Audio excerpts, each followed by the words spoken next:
おりますのでご注目ください。はい、それではカメラもご用意ください。ではこの辺り窓を開けて写真などでぜひ撮ってください。はい、では前後半分ずつでねお願いいたします。これからもうちょっと進みます。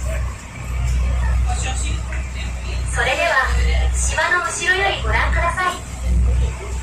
長年の月日の間に北陸独特の季節風や波浪によって岩石が荒々しく浸食されている様子がご覧いただけます。島の中央には白い灯台、小島灯台が見えております。昭和29年に建てられ、沖合28キロ先まで光が届きます。また、島を一周できる遊歩道も設けられております。